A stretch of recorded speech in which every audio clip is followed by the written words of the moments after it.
These are the best study techniques for every single GCSE subject, in my opinion. If I was doing my GCSEs again and I could only use one study technique for each subject, these would be the study techniques that I would use. My credentials: I studied economics at LSE, I did an exchange year at Sciences Po Paris, I got 5 A stars in my A levels, I got 6 grade 9s, 2 8s and 2 A stars at GCSE. These are the study techniques that I used for each of those GCSE subjects. Now, of course, you should be using multiple different study techniques for every subject, but if I had to choose just one, I would say, in my opinion, these are the most effective. Let's start with everybody's favourite GCSE, maths.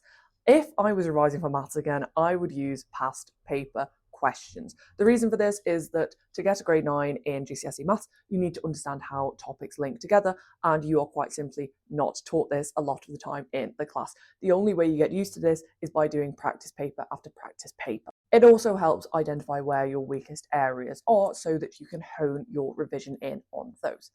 Next up, we have English literature. I really did not like English literature. I would use mind maps. For every character, for every theme, for every poem, I would have so many of them, critically making links between different subtopics. Next up, we have English language. If I were to revise English language again, I would just do practice essays because it's such a difficult subject to revise for. But you need to understand that exam technique, how you pick up those marks in the exam. Coming up next, we have science. I did not have a science teacher for a lot of year 11. I would use practice papers and flashcards. I understand that this is 2 study methods, however, there are 3 sciences. I would do this for each science because there is so much information you just need to store in your long-term memory. You should use flashcards for that, practice papers to understand how the marks are allocated in the exam and how you hit all of those assessment objectives, and critically how you do it in time conditions. Following on from this, we have religious studies, a little bit of a rogue one to follow up. However, I would use flashcards. There are so many quotes, there are so many just things you need to remember. I found it easy to form chains of analysis from these flashcards.